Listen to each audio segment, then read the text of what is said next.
joining us in our overtime. We're deadlocked at 4. Let's see what happens as the Patriots come over the line now. They feed the puck ahead to Bergeron, and the puck goes into the corner. The Varsity Blues will bring it back out. Now, the Patriots again. Press, but Troy Mann is there. Troy Mann with Cherapaka. Dean Haig. Troy Mann comes in, takes a shot! Save, and a bit of a rebound. And Desbiens hangs on for the save. But again, Desbiens very alertly, Mel, keeps it down by his feet. Well, in this case, down by his knees, because he got down there to make the save. But keeping it very close and hauling in that rebound, not giving up the big blooper. 9 minutes, 27 seconds left until they reverse it again. Faceoff will be in the Patriot zone. In the OUAA West, Guelph hosts Laurier. They're in overtime there as well. The score is tied at 2 in overtime. That's at Guelph. Puck now in the corner. Here come the Patriots starting out. We're tied at 4 here in our second full overtime period. In the corner it goes. Here comes Dean Usher. The troops are playing fresh and smart, as Gino Reda said. Scott McKinley comes over the line. He's taken down, but Haig in the corner now. Gets it back over to Dean Usher, working behind the net now. Coach Titanic continuing to use 3 lines. Varsity Blues try and keep the pressure on, but it's the Patriots who will now start up. Patriots feed the puck out to Serge Breton. Breton gets past one defender. His backhand shot goes over top the net. The Blues will try for a quick breakout. They got to be careful. Moving ahead was Benoit Gosselin. Now Greg Van Sickle comes in. Van Sickle in the corner, looks for someone to pass it to. Van Sickle still has it, gives it up, and the Patriots again will take over. For the Patriots now, Mario Ouellet takes a shot. That goes off the boards behind goaltender Paul Henricks. The Patriots try and regroup now. Nice move by Stéphane Groslo. His shot goes behind the net. They center it, but Jean-Marc Routier couldn't get his stick on the puck. Varsity Blues do a rink-wide pass for Ted Wilson. That goes too far. Desbiens now steers it out. It's kept in. However, the Varsity Blues have a chance. They shoot! Wow! What a save by Desbiens as Jamie Kuhn broke in alone right in front of Denny Desbiens. All alone, and a heads-up play by Teddy Wilson to get him the puck out in front, Mel. Jamie all alone could pick any place. He decided to go low, and Desbiens also decided to fall on the one side with his pad, make that big pad stop. Jamie Kuhn had the best chance left alone in front of goaltender Desbiens, and Desbiens was more than equal to the task. Wow. The Varsity Blues with 1:50 gone in our second full overtime period with a great opportunity. Now Cherapaka will lose the draw to Serge Breton. That's got to give the Patriots some confidence. But good chances at both ends has been the hallmark of this overtime period. Well, again, Mel, they're all playing hockey. They're sticking to the game. No rough stuff of any degree. Ralph Sparks staying basically out of the game as well. He's just there to control at this point. And down the road a piece, somebody will get that 5th goal, be it today or tomorrow. Cherapaka takes the face-off up against Alain Volgin. Cherapaka wins the draw. Troy Mann, along with Chris DiPiero, fighting for it, but the Patriots will bring it out now. For the Patriots, it's Bergeron. Bergeron now over to Michel Gingras. Gingras taking off the puck, but Gingras, great effort in the corner. Gingras gets it back to the blue line. Here's a chance, a shot! And a great save by Paul Henricks. That one tipped out in front by Jean Bergeron. A great shot from the point. Bergeron redirecting it, and actually redirecting it right into Henricks' pads. Henricks now has made his first key save of the overtime period. 7:43 to go in this 10-minute segment. We're still tied at 4 in second overtime. Just a fabulous game here at Varsity Arena. 4-all tie. And again, the fans, Mel, staying in their seats for this. They're not going anywhere. All around the rink for the first time that I can see in a long time. Frank, fans in every segment. Face-off will be taken by Eric Girard. Girard works up against Dean Usher. The Varsity Blues will win the draw. They will set the play up inside their own zone. Long rink-wide pass intended over for Scott McKinley goes too far. Blues try and control the neutral zone now as Dean Haig waits to shoot it over the line. The Patriots bring the puck out. Laid out by Eric Girard. Girard shoots it in behind goaltender Paul Henricks as Serge Breton is there. Breton now working with Gingras as the puck comes back out to the blue line. The Blues will change on the fly. Here comes Luc Filiatro. Filiatro taken off the puck as a long shot by Dean Haig goes into the corner. Now again they'll start out. Benoit Gosselin. Gosselin over the blue line waits. for his team to get onside, then shoots it into the corner. Steve Slimkovich goes back for it. Slimkovich with his first goal as a varsity blue, and what a goal it is. Now the puck comes back out to center ice, and Luke Filiatro is there. The 6'1", 185-pound engineering student shoots the puck into the varsity defensive end. Toronto shoots it right back out again. Good continuous play as the varsity Blues have to get onside. Now they do, as Greg Van Sickle brings it in and shoots it into the corner. Ted Wilson goes back for it. Wilson behind the goal with centerman Jamie Kuhn. Kuhn now in the corner. Ted Wilson going forward. He's up against Stefan Grollo. The varsity Blues try and keep it in. Grollo can't clear it. Now Grollo will go behind his net and get up a bit of skating room. Stefan Grollo for the Patriot now over the blue line, over center ice. That's as far as he goes. The varsity Blues now will shoot it back in again, led by Steve Slimkovich. Slimkovich loses possession. Here comes Les Patriots. Stefan Grollo over the blue line, takes a shot. Save is made by Hendricks, gave him a bit of trouble, but Hendricks will glove his weak rebound and hang on for the face-off. Again, hanging on to the puck, Mel, not letting anybody pick up that rebound. There was a bit of a tennis match going on there in the neutral zone, the puck being banged back and forth 2 or 3 times. I thought we were at the U.S. Open here for a couple of minutes, but again, the Blues take over, get into the zone, and go back to offense. In the OUAA West, they're in overtime. It's a 2-all tie. Guelph against Laurier. That's the other game going on. Face off to the right of goaltender Paul Hendricks. And both players are waved out. Now there's some discussion with Ralph Sparks as to what the correct protocol is. Tom Deisman coming back in. Face-off, though, will be taken by Troy Mann. He's up against Alain Vaugean. Vaugean's won a fair number of face-offs. Now Coach Titanic is yelling something from the bench. Ralph Sparks blows his whistle, so something bothering him. And it looks like, well, he's talking to the linesman, Ron Gorman, and I think he's giving strict orders. Drop the puck. And he does. The Blues will win the draw, and Tom Deisman will set up. Tough position for Ron Gorman, an MTHL ref, reffing the game of his life, Frank. Now trying to come in is Chris DiPiero. DiPiero's taken off the puck as it was driven into the corner. Troy Mann working behind the net. Patrick Hebert is there for the Patriots. Hebert now to Alain Vaugean. Vaugean now to Jean Bergeron. He takes a shot. It goes off the side of the net. Doug Cherapaka now working behind his own net as the forechecking being applied by Les Patriots. The puck comes out to center ice. Quebec tries to take over there. The Blues are changing on the fly. A circling is Jean Bergeron, and there's an offside call against Quebec. Well, again, I think the Patriots, Mel, are driving the puck hard now, making use of the zone. Blues haven't been able to clear their zone in the last minute or so and go back onto offense, sitting back just a little bit. Again, they've got to break out and start making that Patriot defense do a little work. 5 minutes, 28 seconds to go in this segment of the second overtime period. We're still tied at 4. What a game we've had here at Varsity Arena. What a game. What a playoff match, and what a tribute to fantastic university hockey by committed and dedicated athletes and great coaches in Danny Dubé and Paul Titanic. This one will be in the highlights for a long time. The puck goes into the corner behind goaltender Denny Desbiens. It will be held there for a face-off. I thought Mel Gino Retta had quite a few good things to say about university hockey. Appreciate his backing of the thing, and hopefully TSN will get the people out for the Nationals as well, and get them to watch some university hockey on TV. And then next year, if they see great hockey, they're going to be coming out to the arenas more, I believe. Well, that's the idea. Let people know what a great game it is. Gino Retta will be hosting TSN's coverage of the Nationals here from Toronto on Varsity Arena. Now the Patriots start out. Great hockey right here in Toronto's Varsity Arena, the Nationals, a week this weekend right here in Toronto. Now, the Varsity Blues try and drive Scott McKinley toward the net. He's taken off the puck by Eric Girard.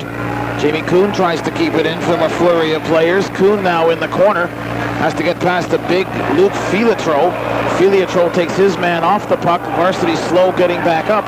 And the Patriots now will start the rush. Really quickly, it's Serge Berton. Boy, this guy's a speedster. Over to Eric Girard. Girard! Taken off the puck by a super move by Ted Wilson, who just dove to bring it out. And here comes Jamie Kuhn. Kuhn to Columbus. Columbus' shot goes off a player, and Ted Wilson, who just made a super move in the Blues' defensive end. as the Blues can't keep the puck in the Patriot defensive end. Steve Slimkovich will go up for it. The Varsity Blues continue to use their four lines. The puck goes into the corner, and the Patriots inside their own zone shoot the puck out into the Blues defensive end. Mark Harmon is out there working with Slimkovich now. Darryl Cole out there as well. Blues making some changes. Jamie Kuhn now for Toronto crosses the blue line as Darryl Cole driving toward the net. Kuhn backs up. Now he's got to be careful. The puck can go over the blue line. Kuhn on a super effort gets it into the corner, and he's taken down. And Patrick Hebert is there. Hebert now as the Patriots will start out. They feed the puck into Jean-Marc Routier. Routier now over to Stéphane Groslo. He takes a shot. It goes off the boards. From a bad angle, the Blues have to go deep in their own zone to try and set the play. Harmon back to Slimkovich. Deisman taking probably a well-deserved rest, I would think, as starting out is Stéphane Groslo. At the players' bench, they fight for the puck. Troy Mann tries to lead the rush. Mann is being hung up all over by Jean-Marc Routier. He drives the puck into the corner, and Christian Rattay is there. 3:17 to go in this 10-minute segment as here comes Stéphane Groslo. It's a 2-on-1 opportunity. They drive toward the net. The puck is loose in front of the net. The Patriots are there. The shot. What a save. Hendricks gets it into the corner. The Patriots center it again. Oh, and Deisman knocks his man, Alain Beaujean, right down off his keister. And here comes Troy Mann. Mann in the corner. A shot taken by Tom Deisman goes wide. As Deisman was breaking in. Dean Usher now toward the net. It's the Patriots that take over. Blues are making a change. Here come the Patriots. Bergeron coming in. His shot is wide. Bergeron centers it in front of the net. It's right alone. Here it comes. Shot. What a save by Hendricks on a shot by Alain Beaujean. Dean Haig drives back. Haig shoots. Scores! The Blues have won. The Blues have won. And Haig doing it all by himself, coming in now just about along the goal line, making a great little play on the left side, tucking it home. There's all the Blues, and at the bottom of that pile is Dean Haig. The Varsity Blues have won in double overtime, and we are going to stay on the air so that we can talk with Coach Paul Lewicki. Joining us here in the press box, Paul Lewicki, congratulations. What an incredible, incredible victory. Well, it looked like a heavyweight championship fight. Both teams went at each other so hard for three, and both teams were absolutely hanging on, only using 2.5 lines in both overtime periods.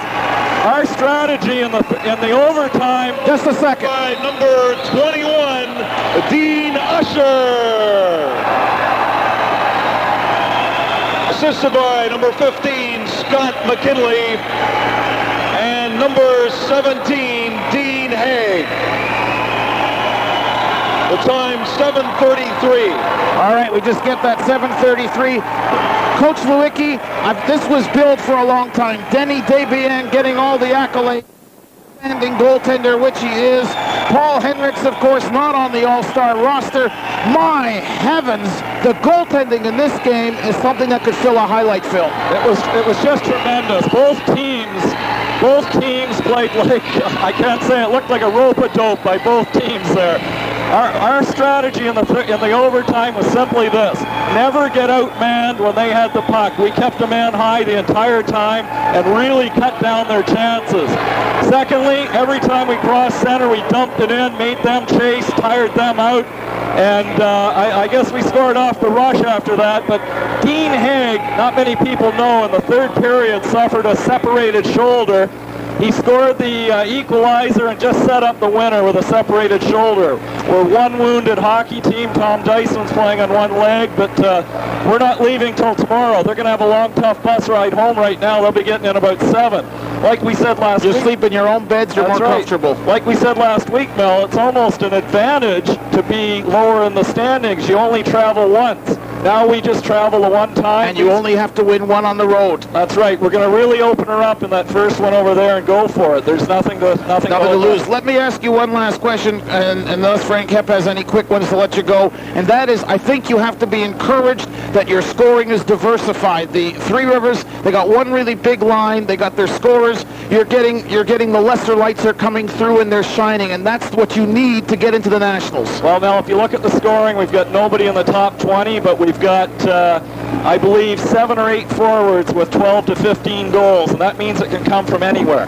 All right, Frank Hepp, one question. Oh, just one quick one. I just wondered what happened with the Deisman and Harmon. It looked like they were being overused. I guess Paul really has confidence in them, but how can the legs hold out through all that time? Frank, the problem isn't with overplaying them as much as, I don't know if you know, Jeff Columbus is playing with a rotator cuff tear and a deep Charlie horse for Mike Flores. That was a yeoman effort just to be out there. So we were going 40 seconds with the big pair, 20 seconds, give them a break. And we threw the rookie who came up with a goal in their Slimkowicz tonight to spell them once in a while, and it really paid off. The big debate in between the last intermission was, should we throw out the all-rookie line with their fresh legs? They would have looked like the Roadrunners in that pace. What a victory. Congratulations. You've got the momentum. Best of luck to you, Coach Lewicki. Thank you. And Coach Lewicki chatting with us here in the overtime as the Varsity Blues have defeated the Three Rivers Patriots by a score of 5-4. We'll wrap this up for you after we take this final commercial break. From Toronto, this is CIUT FM.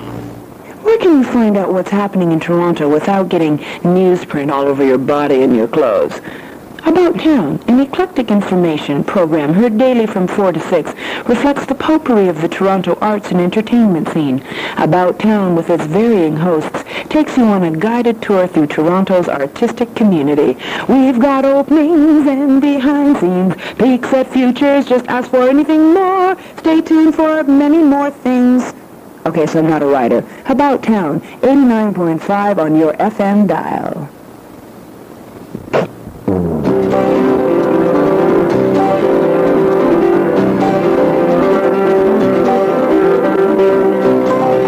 Every week, you're invited to share the latest health information on the Wall Street Journal. Positive thinking for today's living and tomorrow's better health. The Wall Street Journal can now be heard on Wednesdays, 11 a.m. till 12 noon on CIUT 89.5 FM.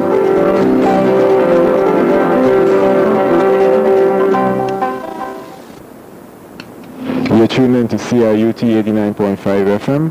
And what a game. Yes, Mel, what a game. And the game is now, 20-12?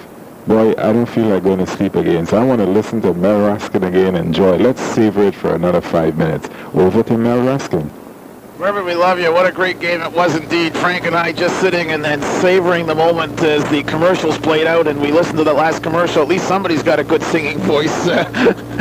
What a game it was. The Varsity Blues continue to show tremendous tenacity, Frank Hepp. They were down against the Concordia Stingers when the series opened. They came back with 3 unanswered goals in the third period to break that 3-2 deadlock and win 5-3. Then over McGill, when they lost the first game at home 4-2, they came back to win 4-1. Again, 3 unanswered goals to break open that score. And then again, they defeated McGill 2-1 when the score was tied at 1. It was the Varsity Blues that broke the deadlock and hung on, though being outshot by astronomical numbers. Again, in this game, if you look at the stats, it was Three Rivers always in control, 1-0. Toronto tied it. Three Rivers goes ahead 2-1. Toronto ties it. Three Rivers goes ahead 3-2. Three Rivers goes ahead 4-2. And Toronto clawed back 4-3, 4-all. And finally, at 7:33 of the second overtime period, Dean Usher from Scott McKinley and Dean Haig to break that tie. The Varsity Blues have shown, and I'm not even trying to be any way biased, but the most incredible backbone and tenacity in this series. Well, they played like bulldogs out there, especially in the overtime period. UQTR seemed to come in waves, you see, and what was happening was the defense would grab the puck, make the move, knife it up to a forward, and make that break. It was happening constantly. They were sitting back, waiting for the play to come to them, then they'd knife through. That's what happened on this particular attack on the winning goal. Haig kicking the puck over, and right along actually the puck went between the post and Denny Deepian's pad. He was just off the post, far enough for that puck to squeeze through. And Frank, tenacity and great goaltending. What can you say about the clinic put on by Paul Henricks and Denis Desbiens? Shots on goal at the end of the first overtime were 57-49. And so the goaltenders, and a lot of those were tremendous scoring chances. Henricks came up with gymnastics worthy of an Olympic effort, and Denis Desbiens lived up to his advanced billing. Well, he performed miracles out there. There was one yawning net where you had called a goal. I had thought in my mind, yes, it's in, but there it was in the goaltender's glove. That was an amazing, amazing play. So the Varsity Blues win in double overtime by a score of 5-4. They will now travel. Three Rivers goes back tonight. They've got a long 9-hour bus trip. Blues are going to leave tomorrow. They play Saturday and Sunday. Our next game is a Sunday basketball game at 6 p.m. We should be getting some kind of an indication how the Blues have done by then. And they might win in 2 games straight. If they win one more game of 2, Frank Hepp, they are in the CIAU Nationals for the first time with Paul Titanic as head coach. He was there in '84 as an assistant to Mike Keenan. They win one more, they're in the Nationals, and they have really been fired up. It sure is a different situation, Mel, from when we were broadcasting last week at the end of the game, where we were saying, yes, if they win one, then it's a one-game series, and we were going if. This is a lot easier for them to go in and say, it's now 1 out of 2. We don't have to win them both. We can win 1 out of 2 and still walk out of Trois-Rivières with a berth in the Nationals. That's what Paul Titanic is looking for, as you said. He wants to take that extra step and be here in this building as not only as the host, but as a team that got here by winning the OUAA. Absolutely, and the team is playing hurt. But if they win this one, Frank, they have all next week off. One game next weekend, another week off.